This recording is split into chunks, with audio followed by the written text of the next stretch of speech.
Hi folks, welcome to the Prepared Homestead. This is Travis. Thank you all for stopping by to watch. Today's video is one of my rants. For those of you that are new to the channel, and there seems to be a lot of new people to the channel, periodically I get on here and I just rant and rave about, well, all this stuff, the stuff that we talk about all the time. So that's what you're going to get today. Some of you like it, some of you hate it. Nah, we'll see. I'm talking about something that, like always, I'm going to probably step in it. It's going to be controversial, and the censors and the monitors and the fact checkers are probably going to hate this, and I suspect that my words will be twisted into something that I had never intended to say, so I'll try to clarify myself to hopefully get around that. Before I get started, a couple of things. If you live in the Missouri Ozarks area and you would like to attend one of our local meetings that are open to the public, we have one scheduled August 22nd. Starts at around 2 o'clock, doors open at noon, plenty of time to come in and mingle. There's food there. It's a big facility, so bring the whole family. There's always a lot of kids playing inside and outside. Meeting usually goes for 2 or 3 hours, but you can stay there, well, pretty much all day. Not exactly sure what all we're gonna have. I'm still working on some speakers, people giving demonstrations or talking about a particular subject, but it's usually all related to homesteading and prepping and what's going on. A lot of the things that we talk about here on this channel. So anyways, if you'd like to know more details of location stuff, you can shoot me an email at the one that should be popping up below. The meeting is held in Texas County, Missouri, just to kind of give you an idea if that's too far for you to drive or not.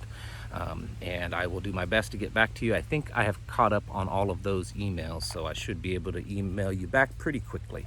One other thing, if you are in the market for long-term freeze-dried emergency type food, there is a link in the description below of a company that I work with called My Patriot Supply. You don't have to use it. You don't have to buy from them. You don't have to buy this kind of stuff. That's fine. But they do offer really good quality products and food for what I feel is probably one of the best prices per calorie that you get on the market. So if you're in the market and looking to buy that kind of stuff, check out the link below in the description, and you might be able to find something that works well for you. And now on to the rant. Let me try to set this up. Like I said, I'm going to try to cover my basis on this one, but I'm sure someone will twist it. Several years ago, many years ago, over 20 years ago, I wrote a little booklet, self-published it, which is a fancy way of saying I printed it on my own printer, and I gave them away to people. Don't ask for it because I don't have it anymore. The information was saved on a computer and it crashed, and I don't have it anymore, and it was non-retrievable, so, or at least I couldn't retrieve it. But anyways, it was probably, I think, 25, 35 page little booklet on something at the time that seemed important to me, but I think it just wasn't in the right time period for putting that kind of information out. But I do believe that now is a good time to revisit this. And it's called Cultural Secession. Now I know the first thing a lot of people are going to hear is that word secession, and they're immediately going to think of the Civil War. They're immediately going to think of Confederacy, and they're immediately going to connect that with white supremacy. Well, guess what? That's not what the word means. The word was used long before any of that, long before this modern idea Civil War, Confederacy, white supremacy, all that kind of stuff. In fact, the word dates back at least to the 1500s. It's based on Latin, and it pretty much, the word secede means set apart, or it means to withdraw from, to pull away from a group, a group of people to pull away and to be set apart and different from them. I argued 20 plus years ago that people like you and I, us like-minded folk, we're going to have to get to a point in this world and in this country where we culturally secede from the modern culture. It's going to get so bad, it's going to get so repugnant, it's going to become so antithetical to the concept of liberty that we're just not going to really be able to be part of it anymore. And that we must secede, set ourselves apart from what's considered the norm. I think we're well beyond that point. Now, there's a lot of people that's probably going to say, oh, well, that's a horrible idea. America was founded on this idea of multiple cultures coming together and blending and forming its own new American culture. Well, there is some truth to that. And not all of that is bad, but that's not what I'm talking about. You see, there is a new culture in America. This culture started probably at least 100 years ago or more. You can go back into the early 1900s, in the 19-teens, and the 1920s, and you can find newspaper articles and books and manifestos written by far left progressive Marxists on how and why you should push America to the far left, to the Marxist communist left. During the late 40s and the 50s and 60s, activists got involved, and they started pushing in the universities, in the public education, and even in the elected arena of elected officials. They embedded themselves in Hollywood, in the entertainment industry, with a goal, a very specific goal, to push America towards this progressive, Marxist, godless left. They wanted to demoralize America. They wanted to destroy the American family. They wanted to destroy American spiritual beliefs. They wanted to destroy the very fabric of this American idea and what myself, you, your parents, your grandparents, and so on have lived for and fought for and believed in, that America was a little bit different than the rest of the world. And they have infiltrated just about every aspect of American society. You cannot go to hardly any university now without being taught by one of these far left progressives. Even universities that would be considered a Christian university, or universities that would be considered somewhat conservative, you will still find them. They're everywhere. Hollywood, they're everywhere. The internet, they're everywhere. This is now the culture of America, destroying the American family, destroying freedom, destroying just basic moral standards that have been here throughout the whole human existence, really. These new concepts of gender identity and gender fluidity that they're now wanting to teach to children. The demoralization of our entire society, the corruptness in our politicians and government, the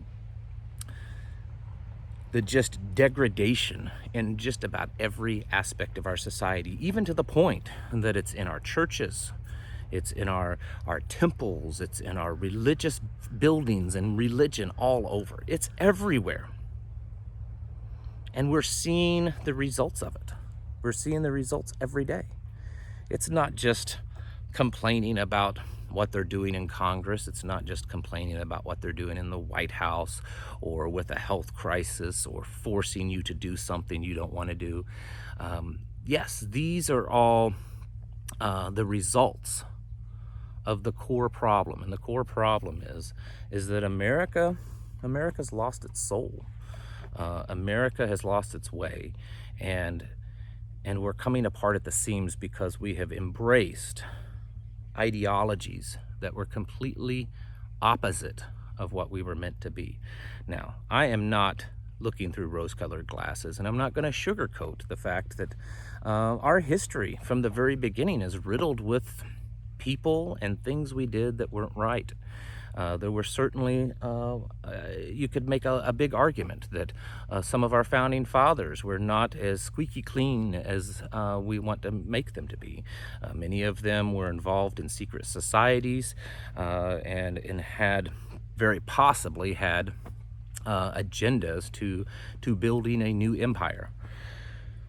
But the American people, since the beginning, have believed that this nation was different, that our culture, our society was different, and that we were trying to be a shining light on a hillside.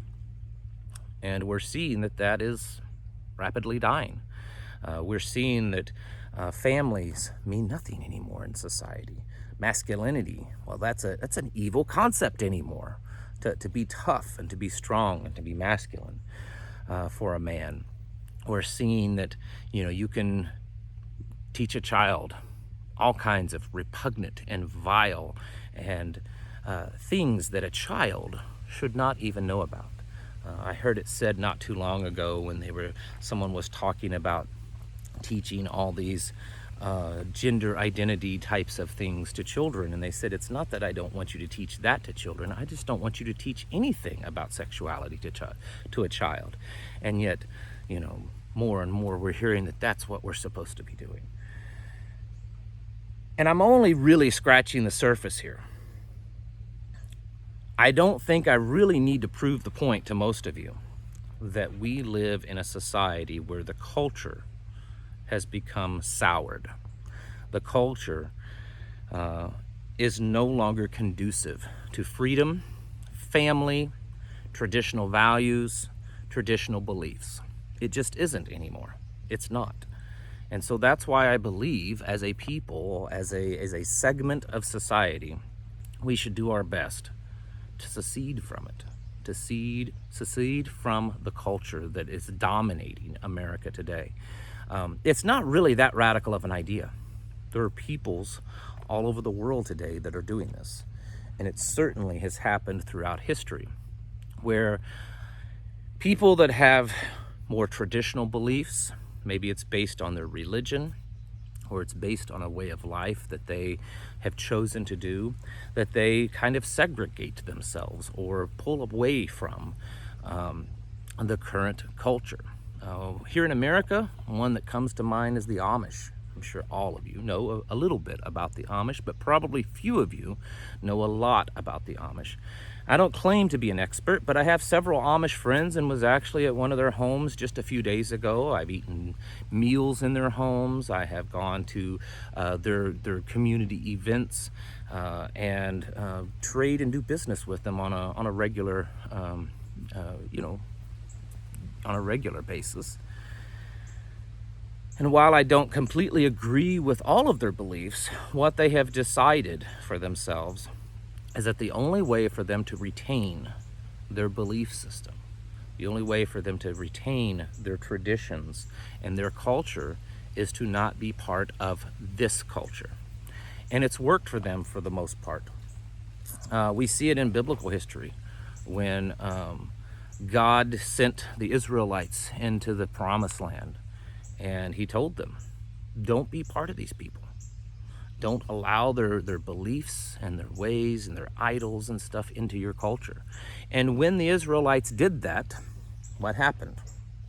They became wicked, they became immoral, and they usually ended up with them being destroyed in some form or fashion. This is what happens when we allow this kind of ideology. Darkness and light cannot mix, okay? I know you might say from a scientific perspective, well, yes, they can, but no.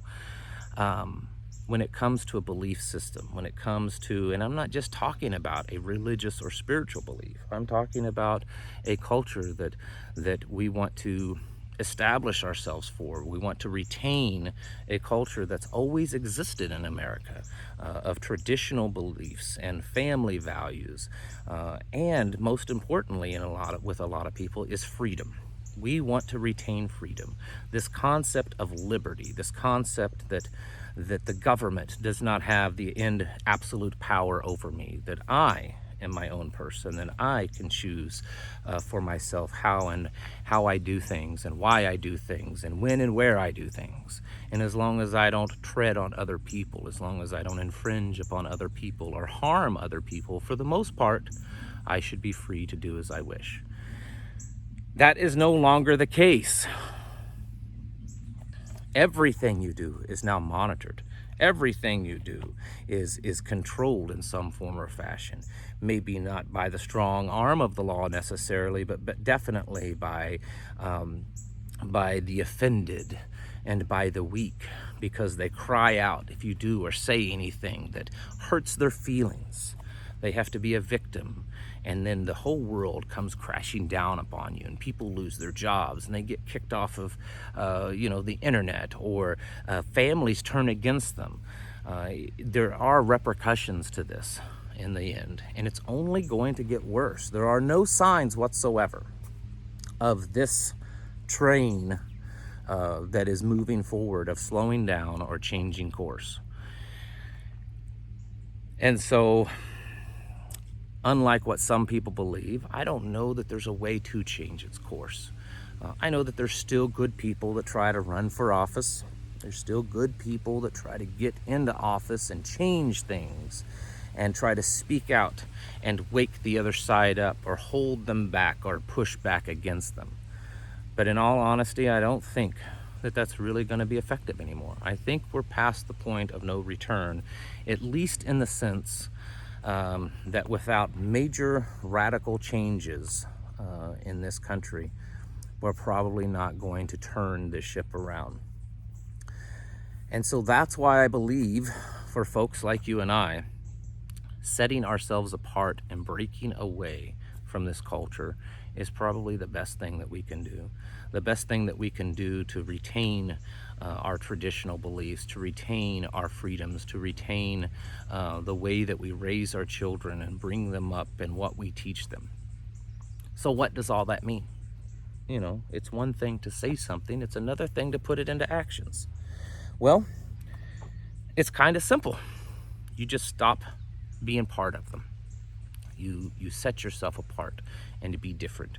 That doesn't mean that you have to look like the Amish and ride around in buggies and no longer use electricity and technology, but I would be cautious of their technology, because their technology that is being produced is becoming more and more intrusive. And it's pretty much to the point now that it's near impossible for you to be part of their technology, to use their technology and not be monitored in some way. And if you do use their technology, we should do our best to try to slowly break away from the platforms that are on their technology. So that's one area. Just knowing that we are different, and then making that conscious decision to do things different, to support each other, to support businesses that we each other have. There was the last meeting that we had here, our local meeting.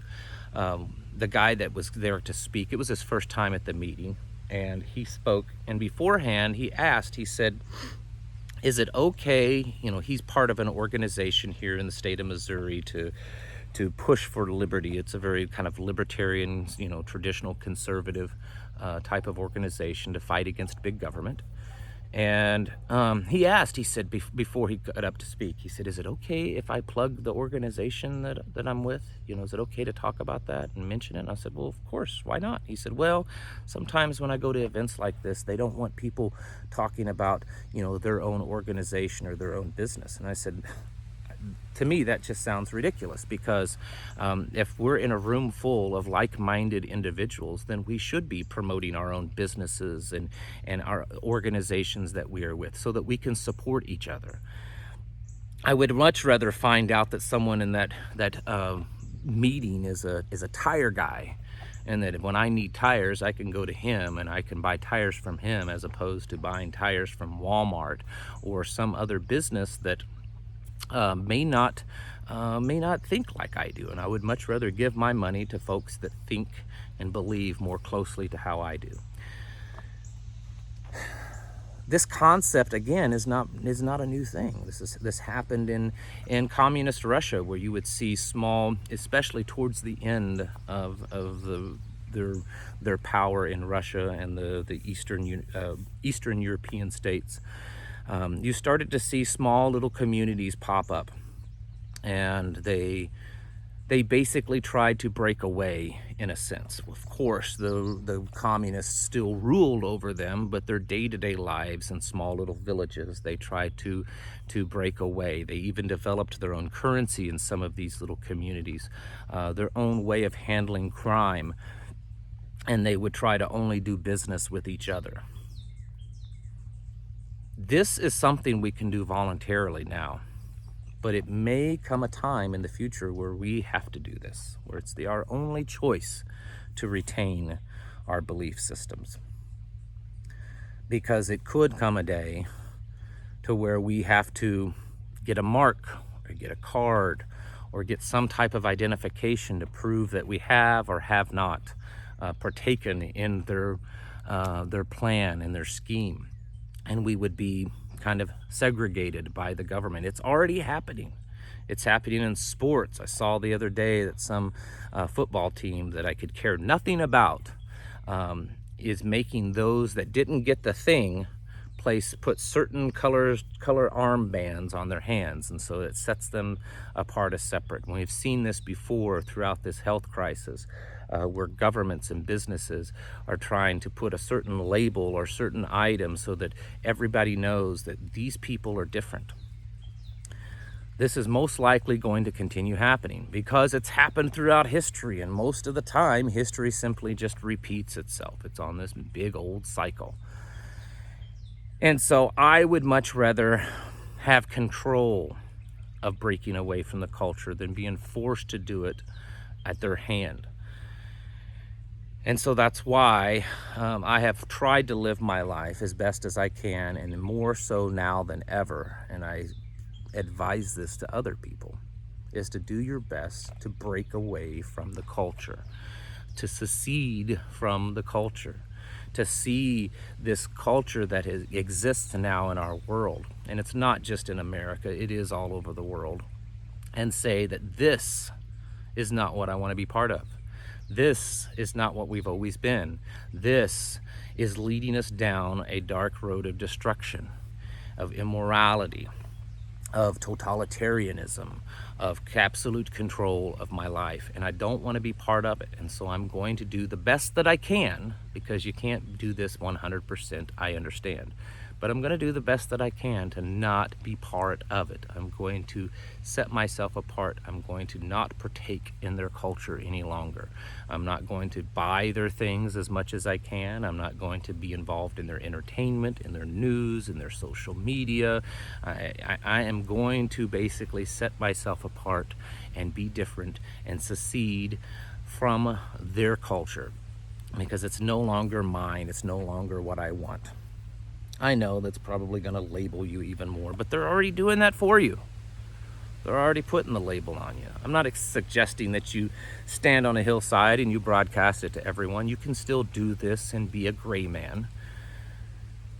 But it is getting to that point. It has gotten to that point. It's been to that point for years now. It's just more prevalent. It's more in our face. It's more noticeable that we cannot retain who we are and what we believe and how we want to raise our children and be part of this system, be part of this society. You cannot let your children watch whatever they want on TV and have full, freedoms online to get on and view and do whatever, and then expect them to be raised and believing like you're wanting them to believe. You can't expect them to have all this access and then still retain these traditional ideas and traditional beliefs of freedom and family values and basically biblical principles, and let them have full access to the world around them. We have to rein things in. We have to set ourselves apart. We have to secede from this culture, and because this is becoming more of that. It's a culture war. It's a spiritual war.